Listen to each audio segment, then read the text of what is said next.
আদম আলাইহিস সালামের কাছে গিয়া বলবে, ও পয়গম্বর, আমরা তো সবাই আপনার সন্তান, আমরা অতিষ্ঠ হয়ে গেলাম, সহ্য হয় না, আপনি একটু আল্লাহর কাছে বলেন, আল্লাহ বিচার কাজটা যেন একটু শুরু করে। হযরত আদম আলাইহিস সালাম সেই দিন তাদের সামনে যুক্তি তুলে ধরবেন, শুনো, আল্লাহ তাআলা আমাকে জান্নাতের মধ্যে গন্ধম খাইতে মানা করেছিলেন, আমি খাইছিলাম। আমার ভয় হয় আমি আজকে নিজের চিন্তায় অস্থির, নাফসি নাফসি করতে থাকবে আদম আলাইহিস সালাম। আজকের এই দিন আল্লাহ অনেক রাগান্বিত, আল্লাহর সামনে গিয়ে আমি কিছু বলতে পারবো না। তোমরা নূহ আলাইহিস সালামের কাছে যাও। নূহ আলাইহিস সালামের কাছে এসে মানুষেরা যখন বলবে আপনি একটু আল্লাহর কাছে বলেন, আল্লাহ জানি শুধু বিচার কাজটা শুরু করে। নূহ আলাইহিস সালাম বলবেন, আমি পারবো না, আমার তো বড় ভয় হয়। আমি আমার উম্মতের জন্য একটা বদদুয়া করেছিলাম। আল্লাহর নবী নূহ আলাইহিস সালাম বলেছিলেন, ক্বালা নূহুর রাব্বি লা তাযার আলাল আরদি মিনাল কাফিরিনা দাইয়ারা। উনি মুমিনের বিরুদ্ধে বদদুয়া করেন নাই। 950 বছর দাওয়াত দিছে একজন নবী, অল্প কিছু মানুষ ঈমান আনছে আর সবগুলা বেঈমান। তাদের বিরুদ্ধে বলছে, আল্লাহ আপনি দুনিয়ার একটা কাফেরকেও ছেড়ে দিবেন না। লা তাদার আলাল আরদি মিনাল কাফিরিন, এই দুনিয়ার মধ্যে পৃথিবীতে যত কাফের আছে একটারেও ছেড়ে দিবেন না। যদিও কাফের, ওরা তো আমার উম্মত ছিল। আমার আজকে ভয় হয়, নাফসি নাফসি, আমি নিজের চিন্তা করতেছি আমার কি হবে। আজকের এই দিন আল্লাহ অনেক রাগান্বিত, আল্লাহর সামনে কথা বলার মতো সুযোগ আমার নাই। এক কাজ করো, তোমরা হযরত ইব্রাহিম আলাইহিস সালামের কাছে চলে যাও। মানুষেরা ইব্রাহিম আলাইহিস সালামের কাছে আসবে। ইব্রাহিম আলাইহিস সালাম খলিলুল্লাহ, আল্লাহর বন্ধু, কিন্তু কিয়ামতের দিন এই মুসলিম মিল্লাতের পিতা হযরত ইব্রাহিম আলাইহিস সালাম কেমন চিন্তিত থাকবে। মানুষেরা গিয়া বলবে ইব্রাহিম আলাইহিস সালামের কাছে যে আপনি তো মুসলিম মিল্লাতের পিতা, আল্লাহ তাআলার খলিল আপনি, আল্লাহ রাব্বুল আলামিন আপনার দোয়া কবুল করেছেন, এই জামানার নবী আসছেন, আপনি একটু আল্লাহর কাছে বলেন, আল্লাহ জানি আজকের দিনের বিচার কাজ শুরু করে দেয়। উনি বলবেন, না আমার দ্বারা সম্ভব না, ওজর পেশ করে বলবেন মুসা আলাইহিস সালামের কাছে যাও। মানুষেরা গিয়া মুসা আলাইহিস সালামকে বলবে, আপনি তো কালিমুল্লাহ, আপনি তো তুর পর্বতে আল্লাহর সাথে অনেকবার কথা বলছেন। যেহেতু আল্লাহর সাথে আপনার সরাসরি কথা হয়েছে অনেকবার, আপনি জলিলুল কদর নবী, আল্লাহ তাআলা আপনাকে কত মুজিজা দান করেছে, আপনি একটু আল্লাহর কাছে বলেন, আল্লাহ জানি বিচার শুরু করে। বিচারের পরে ঠিকানা যা হয় হোক, আপনি একটু বিচার শুরু করতে বলেন। মুসা আলাইহিস সালাম বলবেন, না আমি পারবো না, চইলা যাও ঈসা আলাইহিস সালামের কাছে। মানুষেরা ঈসা আলাইহিস সালামের কাছে এসে বলবে, আপনি তো রূহুল্লাহ, আপনি তো আল্লাহ তাআলার কেমন কুদরতের, আল্লাহ রাব্বুল আলামিন বাবা বিহীন, সরাসরি আপনাকে আল্লাহ তাআলা আপনার মায়ের গর্ভে পাঠায়া দিয়েছেন, আপনি একটু আল্লাহর কাছে সুপারিশ করেন। ঈসা আলাইহিস সালাম অপারগতা প্রকাশ করে বলবেন, শোনো, আজকের এই কঠিন দিন আল্লাহ গুসা হয়ে আছে। আজকের এই দিনে আল্লাহর সামনে কথা বলার সাহস কারো নাই, কিন্তু একজন ব্যক্তি কথা বলতে পারবে, তিনি হলেন মুহাম্মাদুর রাসূলুল্লাহ। যারা মুমিন মুত্তাকি, এদের উপরে কিয়ামত সংগঠিত হবে না। মুমিনদেরকে ওই প্রথম সিংহায় ফুৎকারের আগেই আল্লাহ রাব্বুল আলামিন ছোটখাটো রোগ বালাই দিয়ে দুনিয়া থেকে নিয়ে যাবে। এইবার সিংহায় ফুৎকারের সময় হবে। এখনো ইসরাফিল আলাইহিস সালাম তার সিংহা মুখের মধ্যে নিয়ে আল্লাহর দিকে তাকায় আছে। হাদিসের মধ্যে আসছে, ইসরাফিল আলাইহিস সালাম চোখের পলকও ফালান না, অপেক্ষায় আছেন। যদি চোখের পলক ফালাই আদেশ মানতে যদি দেরি হয়ে যায়, তার মানে উনি অপেক্ষায় আছেন আল্লাহ আদেশ করবে। এই চিন্তায় চোখের পলকও তিনি ফালান না, মুখে সিংহা নিয়ে তৈয়ার, আল্লাহ আদেশ করবে আর সিংহায় ফুৎকার দিয়ে দিবে। প্রথম ফুৎকার যখন দেওয়া হবে, দুনিয়ার মানুষ যে যার কাজে ব্যস্ত থাকবে। নবী আমার বলেন, কিছু মানুষ বাজারে বেচা কেনা করবে, কাপড় ভাঁজ করবে, টাকা দিতে থাকবে। কিছু মানুষ খাবার রান্না করে খাবার নেওয়ার জন্য হাতে তুলবে, আবার কিছু মানুষ রান্না করার জন্য প্রস্তুত হতে থাকবে, ব্যস্ত থাকবে মানুষেরা। কিছু মানুষ উটকে পানি খাওয়ানোর জন্য তৈরি থাকবে। ইতিমধ্যে একটা আওয়াজ, যেটা শুধু আওয়াজ নয়, এই আওয়াজে তারা ভীত বিহ্বল হয়ে যাবে, ভয় পেয়ে যাবে। আওয়াজ ক্রমশ বাড়তে থাকবে। আল্লাহ রাব্বুল আলামিন ইসরাফিল আলাইহিস সালামকে দিয়ে এই সিঙ্গার ফুৎকারের আদেশ দিবেন। আওয়াজটা এমন আওয়াজ হবে, আল্লাহ তাআলা বলেন, ফাসাইকা মান ফিস সামাওয়াতি ওয়া মান ফিল আরদ ইল্লা মান শাআল্লাহ। সব কিছু মৃত্যু মুখে পতিত হয়ে যাবে, ধ্বংস হয়ে যাবে। হাদিসের মধ্যে আসছে, নবী বলেন, এই প্রথম ফুৎকারের দ্বারা আসমান ভেঙে পড়বে, পাহাড়গুলা ধ্বংস হয়ে যাবে, একেবারে মানুষেরা সব মারা যাবে। আল্লাহ তাআলা যাদেরকে চান তারা ছাড়া সব ধ্বংস হয়ে যাবে। আল্লাহ বলেন, কুল্লু মান আলাইহা ফান ওয়া ইয়াবকা ওয়াজহু রাব্বিকা যুল জালালি ওয়াল ইকরাম। আল্লাহ রাব্বুল আলামিন ছাড়া বাকি সব কিছু ধ্বংস হয়ে যাবে, ফান হয়ে যাবে। এবার দ্বিতীয় আর একটা সিংহায় ফুৎকার দিবে ইসরাফিল আলাইহিস সালাম। কখন দিবে? নবী বলেন 40 বার। সাহাবারা জিজ্ঞাসা করতেছে 40 দিন পর? নবী বলেন, না, 40 মাস পর না, 40 বছর পর না। আল্লাহ তাআলাই মূলত ভালো জানেন দ্বিতীয় সিংহায় ফুৎকার কখন হবে। আল্লাহ বলেন, সুম্মা নুফিখা ফীহি উখরা ফাইদা হুম কিয়ামুন ইয়ানদুরুন। মধ্যবর্তী একটা সময় তো থাকবে, সেই বিষয়টা আমার বলার না। আমার বিষয় হলো কিয়ামতের আলামত এবং কিয়ামতের ময়দানের বিভীষিকা কি হবে, এটা হলো মূল বিষয় আমার বলার। মানুষ তো কবরে অবস্থান করবে দীর্ঘ একটা কাল। দ্বিতীয় সিংহায় ফুৎকার যখন দেওয়া হবে, আল্লাহ তাআলা বলেন, সুম্মা নুফিখা ফীহি উখরা ফাইদা হুম কিয়ামুন ইয়ানদুরুন।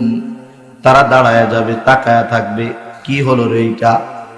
আল্লাহ রাব্বুল আলামিনের নবী যখন এই কিয়ামতের কথা কাফেরদের সামনে বলতেন, কাফেররা বলতো, ওয়া ইয়াকুলুনা মাতা হাদাল ওয়া'দু ইন কুনতুম সাদিকিন। কখন তোমাদের কিয়ামত হবে বলো, তোমরা যদি সত্যবাদী হও। আল্লাহ বলেন, অপেক্ষা করতে থাকো। মা ইয়ানদুরুনা ইল্লা সাইহাতান ওয়াহিদাতান তাখুযুহুম ওয়া হুম ইয়াখিসিমুন। অপেক্ষা করো, অপেক্ষমান থাকতে থাকো। একটা সময়, সেই সময় চলে আসবে যখন কি হবে? আল্লাহ রাব্বুল আলামিনের পক্ষ থেকে আদেশ হবে, দ্বিতীয় ফুৎকার দিবে। অনুফিখা ফিস-সূর ফাইদা হুম মিনাল আজদাতি ইলা রাব্বিহিম ইয়ানসিলুন। ক্বালু ইয়া ওয়াইলানা মান বা'আসানা মিন মারকাদিনা হাযা মা ওয়া'আদার রাহমান ওয়া সাদাকাল মুরসালুন। আল্লাহ তাআলা বলেন, দ্বিতীয় ফুৎকার যখন দেয়া হবে, মানুষেরা পুনরায় কবর থেকে উঠে যাবে। কারণ কবরের মধ্যে মানুষের পুরা দেহ পচে যেতে পারে, শুধুমাত্র মেরুদণ্ডের হাড়টা পচা বাকি থাকবে। আল্লাহ যদি চান ওই অবস্থা থেকে মানুষকে তুলতে পারেন, এটা স্বাভাবিক ব্যাপার। কারণ যেই আল্লাহ অস্তিত্ববিহীন অবস্থা থেকে অস্তিত্ব দিতে পারেন, সেই আল্লাহ সেই অস্তিত্ব দেওয়া জিনিসটাকে ধ্বংস করে পুনরায় আবার সৃষ্টি করার ক্ষমতা রাখেন। এখন এরা কবর থেকে উঠবে, এরা বলবে, ইয়া ওয়াইলানা মান বা'আসানা। হায় রে হায়, আমাদেরকে ঘুম থেকে জাগাইলো কে? রাসূলুল্লাহ সাল্লাল্লাহু আলাইহি ওয়াসাল্লাম থেকে অনেকগুলা বর্ণনা মুফাসসিরিনে কেরাম বর্ণনা করেছেন। একটা বর্ণনা এরকম যে কবরের মধ্যে আযাব ঠিকই হবে, কিন্তু কিয়ামতের দিন ওই সিংহায় ফুৎকার দেওয়ার পরে তাদের অবস্থা এমন হয়ে যাবে, কবরে যে আযাব হইতেছিল সেটা তারা ভুলেই যাবে। তার মানে হাসরের বিভীষিকার শুরুটাই হলো এমন, এত যন্ত্রণাময়, এত ভয়ানক যে সাথে সাথে কবরে যে তার আযাব ছিল সেই আযাবের কথাও সে ভুলে যাবে। আমাদের অবস্থান থেকে কে আমাদের জাগালো? এইবার ইমানদারেরা বলবে, হাদা মা ওয়া'দার রহমান ওয়া সাদাকাল মুরসালুন। এই তো আল্লাহ তাআলা যেই দিবসের ওয়াদা করেছিলেন, আর তোরা খালি এই দিবসের কথায় কথায় বলতি কখন কিয়ামত হবে। এই তো সেই দিবস, যেই দিবসের সত্যায়ন রাসূলরা করেছিলেন আর তোরা কামনা করতি, এই হলো সেই দিবস। কিয়ামতের দিন মানুষেরা উঠবে কেমনে? প্রতিটা মানুষ বিবস্ত্র অবস্থায় উঠবে। আয়েশা সিদ্দিকা রাদিয়াল্লাহু তাআলা আনহা বলেন, ইয়া রাসূলুল্লাহ, মানুষেরা বিবস্ত্র অবস্থায় উঠবে, লজ্জা লাগবে না? একে কি অপরের দিকে তাকাবে না? নবী আমার বলেন, মানুষেরা এত পেরেশান থাকবে, এত চিন্তিত থাকবে যে কেউ কারো দিকে তাকানোর ব্যাপারে কল্পনাও করবে না। সবাই ছুটতে থাকবে একটা দিকে। হাদিসের মধ্যে আসছে কিয়ামত হবে সিরিয়ায়, ওইদিকে সবাই ছুটতে থাকবে, গন্তব্য সবার একদিকে, কিন্তু পেরেশান। মানুষেরা ছুটতে থাকবে, সেই জন্য ওই দিন সবাই একত্রিত হবে। এই জন্য কিয়ামতের দিনের আরেকটা নাম হলো ইয়াউমুল হাশর। কিয়ামতের আরেকটা নাম ইয়াউমুল জাযা, ইয়াউমুদ্দিন। এগুলা হলো কিয়ামতের দিনের নাম। মানুষ সেই দিন একত্রিত হবে, সেই জন্য নাম হলো ইয়াউমুল হাশর। মানুষকে সেই দিন তার আমল অনুযায়ী প্রতিদান দেওয়া হবে, এই জন্য নাম হলো ইয়াউমুল জাযা। মানুষেরা ছুটতে থাকবে, অবস্থান করবে, কিন্তু সেই দিন আল্লাহ তাআলা বিচার কাজ শুরু করবে না। দুনিয়া যখন ধ্বংস হয়ে যাবে, আল্লাহ রাব্বুল আলামিন তার কহ্হার সূরাতে বলবেন, লিমানিল মুলকুল ইয়াউম। আজকের এই দিন কার? কোথায় দুনিয়ার রাজা বাদশারা? কোথায় দুনিয়ার প্রভাব প্রতিপত্তিশালীরা? কেউ তো নাই, কথা বলতে পারবে না কেউ। আল্লাহই বলবেন, লিল্লাহিল ওয়াহিদিল কাহ্হার। আজকের এই দিন মহাপরাক্রমশালী আল্লাহ রাব্বুল আলামিনের জন্য। আল্লাহ গোসা থাকবেন। হাসরের ময়দানে মানুষেরা অতিষ্ঠ হয়ে যাবে। সম্ভবত মুসলিম শরীফের বর্ণনা, নবী বলেন সূর্যটা একেবারে নিকটে চলে আসবে। এমনিই তো হাজার হাজার কোটি মাইল দূরে সূর্য। কিছুদিন বৃষ্টি যদি না হয়, নরম মাটিগুলা শক্ত হয়ে লোহার মতো হয়ে যায়।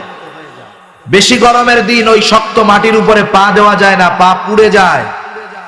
মরুভূমির দেশে যারা বালু, এত গরম হয় পা খালি পায়ে হাঁটলে ফুসকা পড়ে যায়।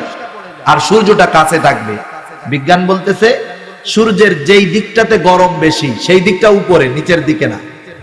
সেই দিকটা উপরের দিকে। যেটা শীতল বেশি সেটা পৃথিবীবাসীর দিকে। ডাইরেক্ট সূর্যের আলোটা দুনিয়ার মধ্যে আসে না।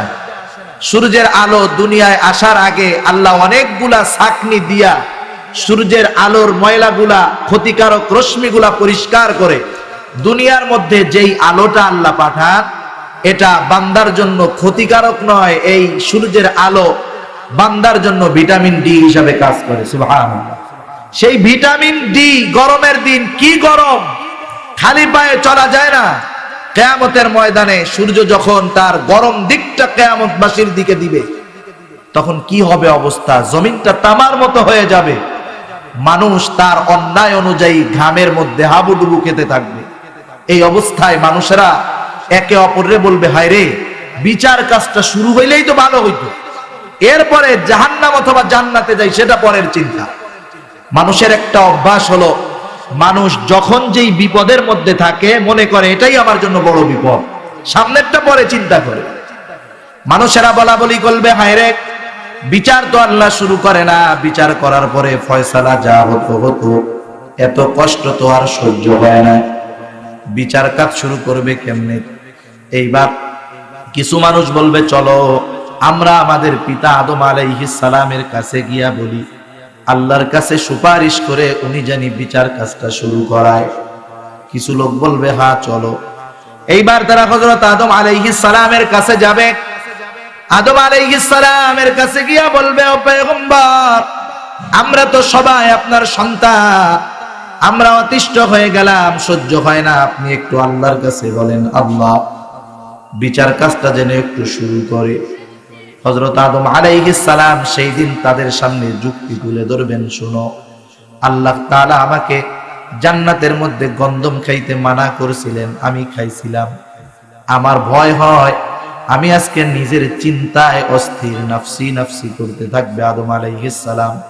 আজকের এই দিন আল্লাহ অনেক রাগান্বিত, আল্লাহর সামনে গিয়ে আমি কিছু বলতে পারবো না। বলেন গন্ধম যে খাইছে আল্লাহ মাফ করে দিছে না? এরপরেও দেখেন একজন পয়গম্বর, তারা হলেন মাসুম, তাদের সব গুনাহ মাফ।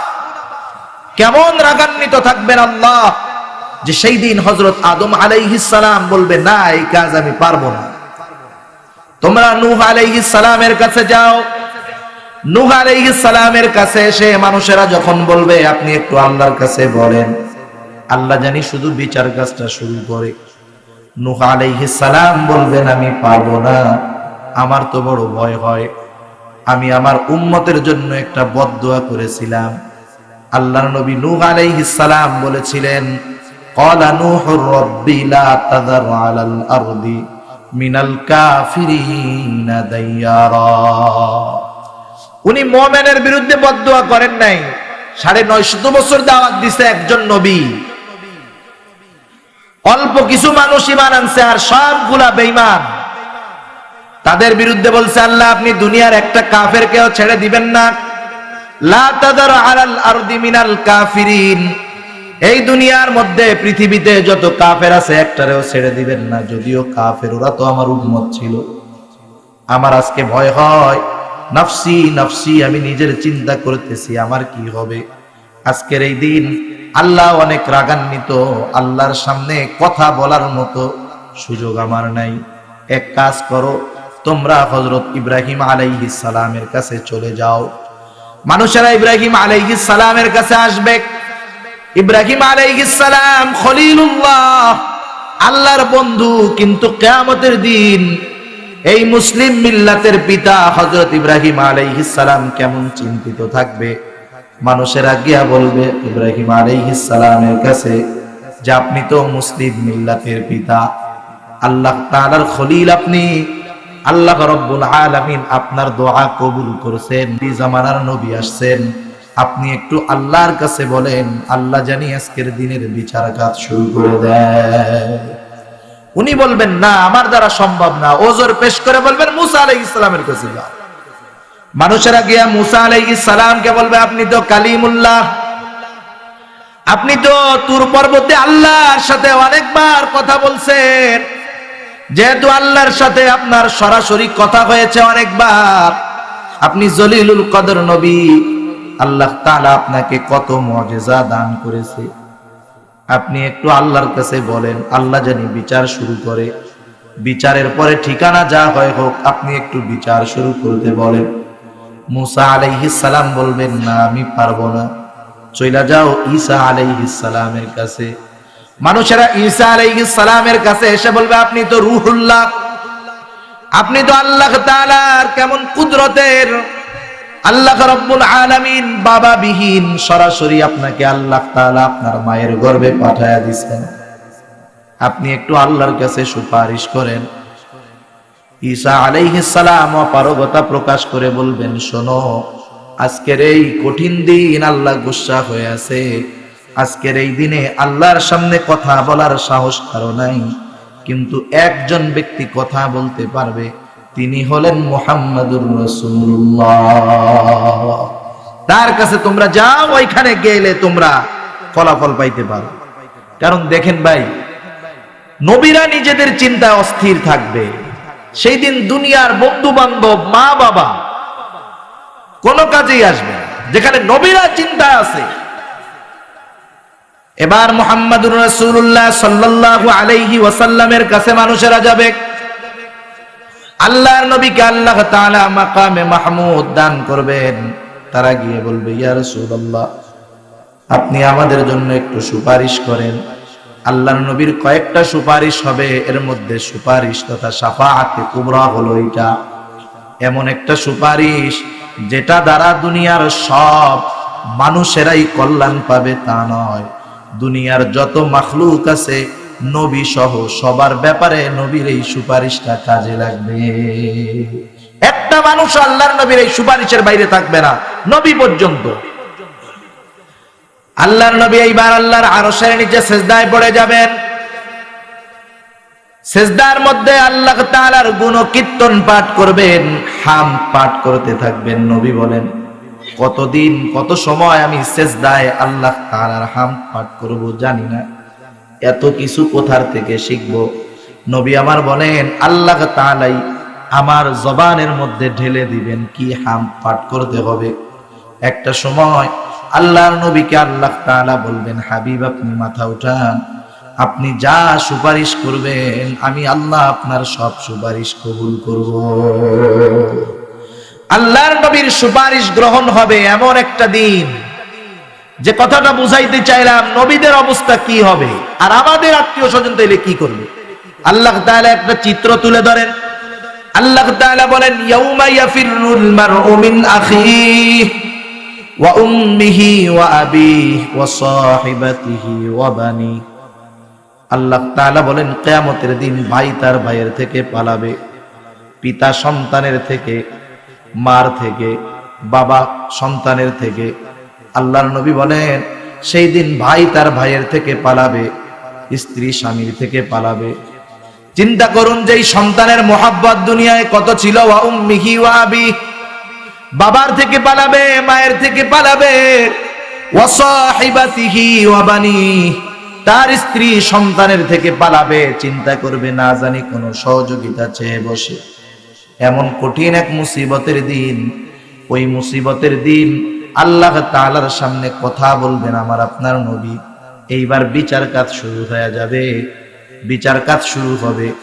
এই কিয়ামতের ময়দানেও মূলত মানুষ হবে দুইটা গ্রুপের। কয়টা গ্রুপের? দুই গ্রুপের মানুষ হবে। এক গ্রুপ হবে জান্নাতি আর এক গ্রুপ হবে জাহান্নামী। যেই মানুষগুলো ইমানদার ছিল, মুত্তাকি ছিল, পরহেজগার ছিল, এরা তো নবীদের সাথে থাকবে। যেই উম্মত, যেই নবীর উম্মত তাদের সাথে থাকবে। কিন্তু যারা নবীদের বিরোধিতা, ইসলামের বিরোধিতা করছে তারা কোথায় থাকবে? তাদের লিডার হলো শয়তান। তাদের লিডার কে? শয়তান। কিয়ামতের দিন ওই মানুষগুলা শয়তানের আশায় থাকবে। আর যারা ইমানদার এরা নবী পয়গম্বর আলাইহিস সালামের আশায় থাকবে যে তারা সুপারিশ করবে। আর শয়তানের দলের লোকগুলা শয়তানরে খুঁজতে থাকবে, কোথায় শয়তানরে পাওয়া যায়। এবার একটা জায়গায় দেখতে পাবে যে শয়তানরে ওই যে দেখা যায় দাওয়া করবে সবাই পিছন দিক দিয়া দাওয়াইতে থাকবে। একটা সময় শয়তান ঘুরে দাঁড়ায় বলবে দাঁড়াও দাঁড়াও। যখন শয়তান ঘুরে দাঁড়িয়ে তাদেরকে বলবে দাঁড়াও, ওরা একটু আশ্বস্ত হবে। এই বুঝি শয়তান আমাদের জন্য কোনো ব্যবস্থা করবে। শয়তান সেই দিন একটা ঐতিহাসিক ভাষণ দিবে। আল্লাহ রব্বুল আলামিন কোরআনের মধ্যে শয়তানের সেই ভাষণটা উল্লেখ করে দিয়েছে। কত সুন্দর! শয়তানের ভাষণ পড়লেও প্রতি অক্ষরে 10টা করে নেকি হয়। সুবহানাল্লাহ। শয়তান কি ভাষণ দিছে আল্লাহ বলেন, وقال الشيطان لما قضي الأمر إن الله وعدكم وعد الحق ووعدتكم فأخلفتكم وما كان لي عليكم من سلطان إلا أن دعوتكم فاستجبتم لي فلا تلوموني ولوموا أنفسكم। শয়তান সেদিন বলতে থাকবে, হায় রে আল্লাহর ওয়াদাটাই তো সত্য ওয়াদা ছিল। ইন্নাল্লাহা ওয়া'আদাকুম ওয়া'দাল হক, যেই ওয়াদা আল্লাহ তোমাদের ব্যাপারে ছিল, আল্লাহর ওয়াদা হলো সত্য ওয়াদা। আর আমি কি ওয়াদা করেছিলাম? ওয়া'আদতুকুম ফাআখলাফতুকুম, কারণ যেই দিন হযরত আদম আলাইহিস সালামকে সিজদা না করার অন্যায় অপরাধে ইবলিসকে জান্নাত থেকে বাহির করে দেওয়া হয়, শয়তান সেই দিন আল্লাহর ইজ্জতের কসম খেয়ে বলেছিল, ক্বালা ফাবিইজ্জাতিকা লাউগওয়ান্নাহুম আজমাঈন ইল্লা ইবাদাকা মিনহুমুল মুখলাসিন।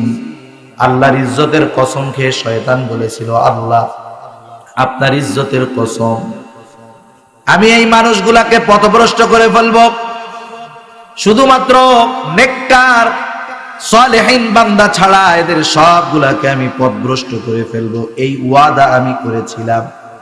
সুতরাং মনে রাখো, ওয়া'আদতুকুম ফাআখলাফতুকুম, আমি তোমাদেরকে পথবিচ্যুত করব, এই ওয়াদা আমি করেছিলাম। আর আল্লাহ তাআলা নেক কাজ করলে তোদেরকে জান্নাতের ওয়াদা দিয়েছিল, তোদেরকে ক্ষমার ওয়াদা দিয়েছিল। কিন্তু তোরা সেই দিক না গিয়া আমার কথা শুনছো। ওয়ামা কানা লিয়া আলাইকুম মিন সুলতান, অথচ আমার তোদের উপরে কোনো প্রভাব ছিল না, এরপরেও তোরা আমার ডাকে সাড়া দিয়ে দিয়েছ। কারণ এই দুনিয়ার মধ্যে আমার সব কিছুর ব্যবস্থাপনা করেন কে? যে আমাকে বানাইলেন, যে আমার রিজিকের ব্যবস্থা করেন, যিনি আমার সব কিছুর ব্যবস্থাপনার জিম্মাদারি যার হাতে, যার দেওয়া অক্সিজেন না থাকলে 5টা মিনিট দুনিয়ায় বেঁচে থাকা যায় না, অবশ্যই তার পরিপূর্ণ প্রভাব আমাদের উপরে থাকবে। ঠিক কিনা বলেন? শয়তান সেই কথাই বলে, ওয়ামা কানা লি আলাইকুম মিন সুলতান। আরে আমি তো তোদেরকে খাইতেও দেই নাই, আমি তো তোদেরকে বাঁচাইয়াও রাখি নাই, আমি তো তোদেরকে সৃষ্টিও করি নাই, তাহলে তোদের উপরে আমার আবার কি প্রভাব? কিন্তু কি, ইল্লা আন দাআউতুকুম, আমি শুধু তোদেরকে আমার দিকে ডেকেছি, আমার পথে ডেকেছি। ফাস্তাজাবতুম লি, যে আল্লাহর প্রভাব তোদের উপরে ছিল, ওই আল্লাহর রিজিক ভক্ষণ করে তার নাফরমানি করেছিস, আর আমার কোনো প্রভাব তোদের উপরে ছিল না, তোরা আমার ডাকে আহ্বান দিয়ে সাড়া দিলি। ফাস্তাজাবতুম লি, তোমরা আমার ডাকের জবাব দিয়েছো। তার মানে শয়তান যেই কাজে ডাকে সেই কাজেই গেছে। শয়তান বলে ভালোবাসা দিবস একটু ঘুরতে যা, চিটাগাং শহরে কি জ্যামটা লাগছে। এমনি তো শুক্রবার চট্টগ্রামে বিবাহ দিবস, সব বিবাহই শুক্রবার আর বৃহস্পতিবার, চলাই যায় না। ঢাকা শহরে শুক্রবারে খালি, চট্টগ্রাম শহরে শুক্রবারে যায়। আবার জোড়ায় জোড়ায় কপতি বের হয়ে গেছে, জামের উপর দিয়ে যায়। শয়তান তার দিকে ডাকছে, আমরা সাড়া দিয়ে দিয়েছি। এবার শয়তান ওই ভাষণের মধ্যে বলতেছে, ফালা তালুমুনি ওয়ালুমু আনফুসাকুম, আমারে আজকে আর গালাগালি করো না, ভৎসনা দিও না, তোমরা নিজেদেরকে নিজেরাই ভৎসনা দাও, গালাগাল করো। এই মানুষগুলা চূড়ান্ত নিরাশ হয়ে যাবে। শয়তান ওদের সাথে সকল প্রকার সম্পর্ককে অস্বীকার করে বসবে, বলে যা করাইছি সব অস্বীকার করলাম, আমি কিছুই করাইনি। এই মানুষগুলার অবস্থা তো আরো খারাপ হয়ে যাবে। যে কথার থেকে গেলাম, এইবার আল্লাহর নবীর সুপারিশে বিচার কাজ শুরু হয়ে যাবে। মানুষের কয়েকটা অবস্থা হবে বড়ই কঠিন। কঠিন গুলার একটা অবস্থা হবে আমলনামা দেওয়ার সময় নিস্তব্ধ নীরবতা বিরাজ করবে। না জানি কার হাতে, ডান হাতে কিতাব আসে আর কার বাম হাতে আসে। যাদের ডান হাতে আসবে ওরা তো খুশি যে কমপক্ষে ডান হাতে পাওয়ার দ্বারা এই বিষয়টা নিশ্চিত হলো যে চিরস্থায়ী জাহান্নামে থাকতে হবে না, হিসাবের পরে জান্নাতে যাব আযাব খাইয়া হলেও, কিন্তু ডান হাতে আসার দ্বারা এই নিশ্চয়তা পেলাম যে চিরস্থায়ী জাহান্নামে থাকতে হবে না। আবার আর এক গ্রুপের বাম হাতে যাবে মুনাফিক, বেঈমান। এদের আমলনামা বাম হাতে যাবে, বুক চিরে পেছন দিকে হাত নেওয়া হবে, প্রত্যেককে তার প্রত্যেকের আমলনামা পড়ার যোগ্যতা দিয়ে দেওয়া হবে। যেই লোকটা চায়নার মানুষ সেও করতে পারবে। এটা তো বোঝা আজকের দুনিয়ায় বড়ই সহজ। দেখেন না, আজকে যদি আপনার সাথে একজন চাইনিজের কথা বলতে হয়, চাইনিজ ভাষা কি বলে শব্দই বোঝা যায় না, ঠিক না? আপনার কাছে একজন চাইনিজ আসতে কথা বলতে চায়, আপনি চিটাগাংয়ের মানুষ, জীবনে চায়না যান নাই, ও জীবনে বাংলাদেশে আসে নাই, কথা কেমনে বলবেন? প্রযুক্তি আপনাকে সমাধান দিয়ে দিয়েছে। মোবাইলের ইন্টারনেট থেকে আপনি সফটওয়্যার নামাবেন, ও আপনারে জিজ্ঞাসা করবে ওর চাইনিজ ভাষায় যে ভাই আপনার নাম কি। আপনার বাংলা ভাষায় আপনার কাছে মেসেজ চলে আসবে, ভয়েস মেসেজ, ভাই আপনার নাম কি। আপনি আপনার বাংলা ভাষায় বলবেন আমার নাম আব্দুর রহিম, অটোমেটিক ওর কাছে চায়না ভাষায় চলে যাবে যে আমার নাম আব্দুর রহিম। তার মানে আজকে দুনিয়ার সব ভাষা প্রযুক্তির মাধ্যমে আয়ত্তে আনা সম্ভব, ঠিক না? বিদেশে বিভিন্ন জায়গায় এরকম অফার দেয় যে আপনি বিদেশি, কোনো অসুবিধা নেই। বিদেশি এক জায়গায় অফিসে গেছেন বা এক জায়গায় গেছেন, রিসিপশনে গেছেন, ওখানে ভিনদেশি লোক, আপনি ভাষা পারেন না, মোবাইল সফটওয়্যারের মাধ্যমে আপনি তার সাথে অনর্গল আপনার সব কথা তাকে বলতে পারবেন, সব কথা আপনি বুঝতে পারবেন। যেই আল্লাহ মানুষের মাথায় প্রযুক্তি দিয়ে এই ব্যবস্থা করাতে পারলো, সেই আল্লাহ দুনিয়ার কিয়ামতের দিন সব মানুষকে আমলনামার ভাষা বোঝার যোগ্যতা দিতে পারেন না? মানুষেরা আমলনামা পড়বে, এক গ্রুপ পড়ে দেখবে খায়রে জীবনের ছোট বড় কোনো গুনাহে তো বাদ যায় নাই। অবাক হয়ে যাবে, এটা কেমন কিতাব, মালি হাদাল কিতাব লা ইউগাদিরু সগীরাতাও ওয়ালা কাবীরাতান ইল্লা আহসাহা। কেমন কিতাব রে এটা, একটা বড় ছোট অন্যায়ও বাদ যায় নাই। আমার জীবনের সবগুলা এখানে লেখা আছে, সব লেখা আছে। সেজন্য মানুষের ওই আমল নামার সময় একটা চিন্তা থাকবে, বড় চিন্তা, আর একটা চিন্তা থাকবে মিজানের পাল্লায় যখন মানুষের আমল ওজন দেওয়া হবে।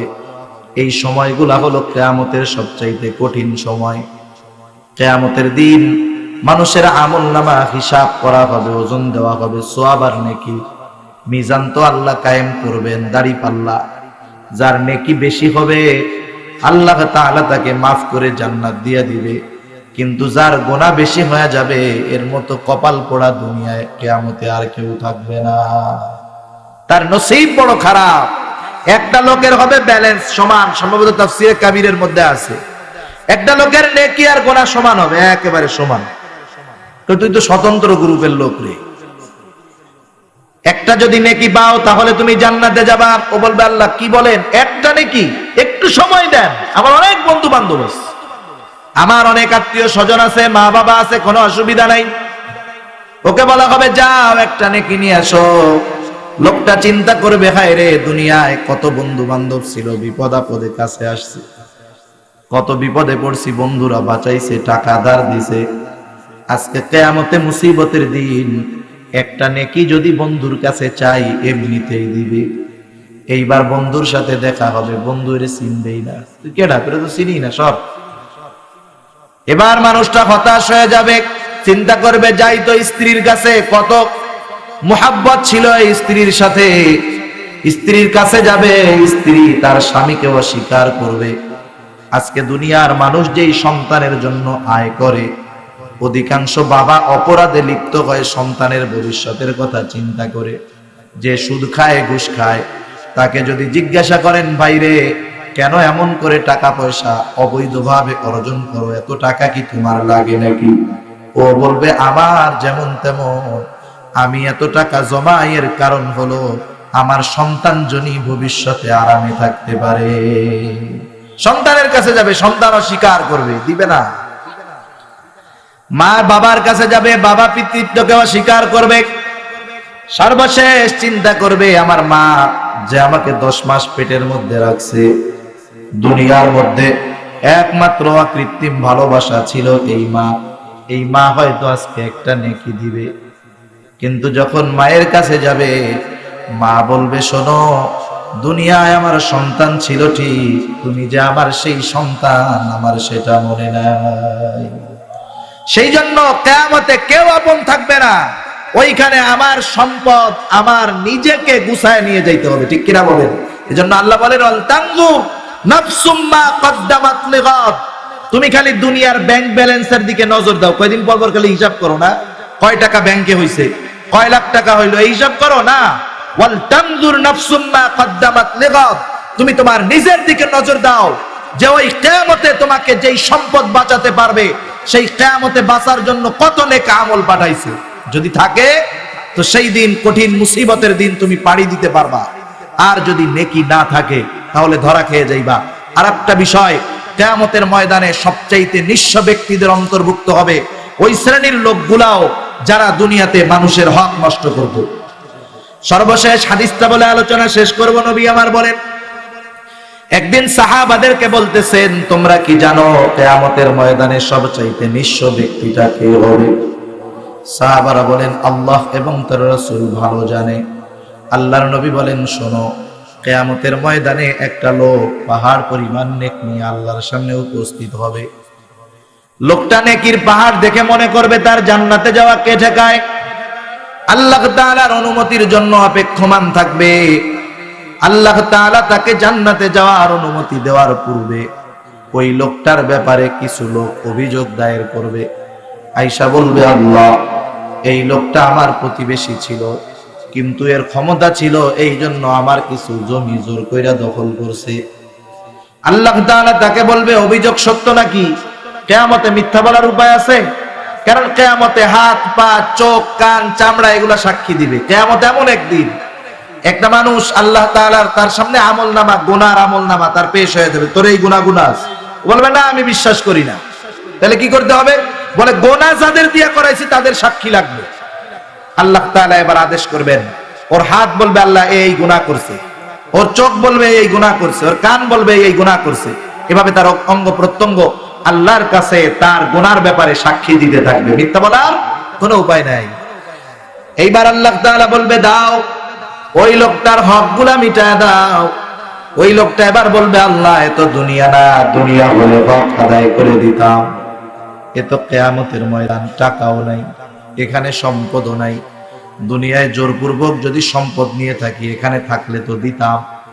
আল্লাহ তাআলার কাছে এইবার ওই অভিযোগকারী লোকটা বলবে আল্লাহ এ তো দুনিয়া না, দুনিয়ায় আমার টাকার দরকার ছিল, জমির দরকার ছিল, সেইগুলা তো ও জোরপূর্বক নিয়েছিল। আল্লাহ আজকের এই দিনে আমার নেকি দরকার, ওর কাছ থেকে নেকির মাধ্যমে আমার দুনিয়ার হক আদায় করে দেয়।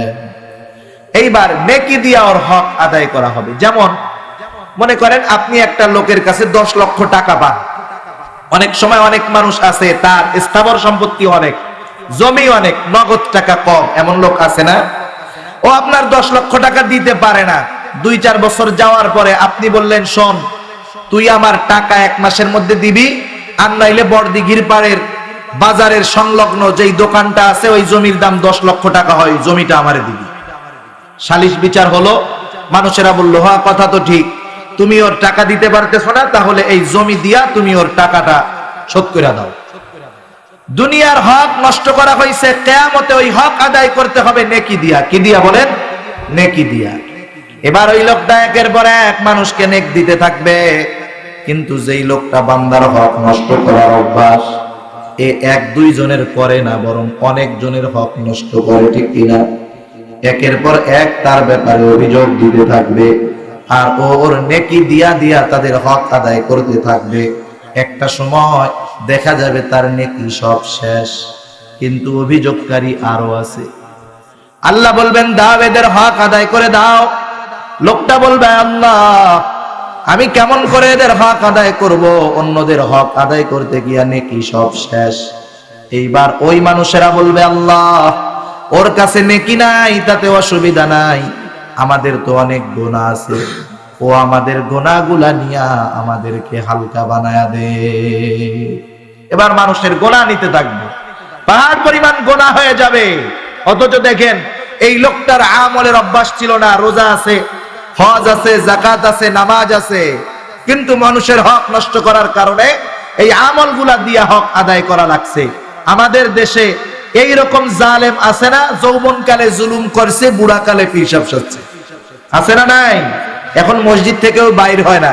আমি কই তুই কামাই কর, ওই মাজলুমরা নেওয়ার লেগে বইয়া রইছে কিয়ামতে। তুই কামাই কর, তুই যত নেকি কামাই করবি মাজলুম গুলার কিয়ামতে তত লাভ হবে, ঠিক কিনা বলেন? আল্লাহর নবী বলেন কিয়ামতের দিন ওই লোকটার মতো নিঃস্ব লোক আর কেউ থাকবে না। সেজন্য নবী বলেন সেই দিন আসার পূর্বে তোমরা বান্দার হক আদায় করে দাও। কেউ যদি কারোর সাথে একটা খারাপ আচরণ করে থাকো, বাদী বিবাদীর ফয়সালা আল্লাহ করবেন কিয়ামতের দিন।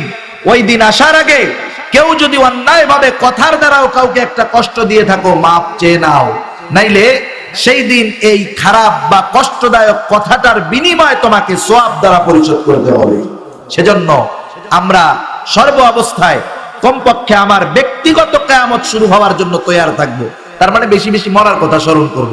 আল্লাহর নবী সেজন্য বলেন আকসিরু যিকরাহা দিবিল্লাযাত, ইয়ানি আল মাউত, যে তোমরা বেশি বেশি ওই জিনিসের স্মরণ করো যেটা সকল স্বাদকে বিনষ্ট করে দেয়, সকল আনন্দকে মুহূর্তের ভিতরে বেদনায় পরিণত করে দেয়, সকল সুন্দরকে মুহূর্তের ভিতরে অসুন্দরে পরিণত করে দেয়। এই বিষয়ের নাম হলো মাউত। কারণ মাউত একটা মৃত্যু মুহূর্তের ভিতরে একটা এলাকার চেহারা পরিবর্তন করে দিতে পারে, ঠিক কিনা বলে? এই জিনিসের বেশি বেশি যদি স্মরণ করি তাহলে কিয়ামতের প্রস্তুতি আমাদের প্রত্যেকের মধ্যে থাকবে। আমার আপনার জন্য কিয়ামত কঠিন হবে না। কারণ নবী আমার এক হাদিসের মধ্যে বলেন যে নেককার মুমিন মুত্তাকি যারা, এদের জন্য কিয়ামতেও কষ্ট নাই। এরপরে পুলসাত পাড়ি দেওয়ার কত কষ্ট, কেউ কেউ বিজলির আকারে পার হবে, কেউ কেউ কেটে ছিঁড়ে পার হবে। নবী আমার বলেন পুলসিরাতের সামনে যখন সবাই রওনা দিবে, কিছু দূর যাওয়ার পরে আল্লাহ অন্ধকার ঢেলে দিবে, অন্ধকার। দুনিয়ার মধ্যে নেক আমল যার যেমন ছিল, ওই নেক আমল গুলা আলো হিসাবে কাজ করবে। যার নেক আমল কম ওর আলোর পাওয়ার কম হবে। আপনি যদি ঢাকা চিটাগাং রোডে মোমবাতি মার্কা একটা লাইট নিয়ে চলাফেরা করেন, অ্যাক্সিডেন্ট করতে হবে, ঠিক না? ওখানে আলো বেশি দরকার। রাস্তায় এক সব ধরনের আলো দিয়ে অন্ধকার অতিক্রম করা যায় না। এজন্য যাদের আমলের নূর বেশি হবে পুলসিরাত তারা দ্রুত পাড়ি দিয়ে চলে যেতে পারবে। সেজন্য আমাকে আপনাকে আখিরাতের প্রস্তুতি সব সময় রাখতে হবে। এর জন্য অন্যতম মাধ্যম হলো বেশি বেশি মৃত্যুর স্মরণ করা। তাহলে আমার আপনার জন্য কিয়ামতে হিসাব সহজ হবে। পুলসিরাত বিজলির আকারে পাড়ি দেওয়া যাবে। আল্লাহ তাআলা হিসাবটা সহজ কইরা জান্নাতের বাসিন্দা বানায় দিবে।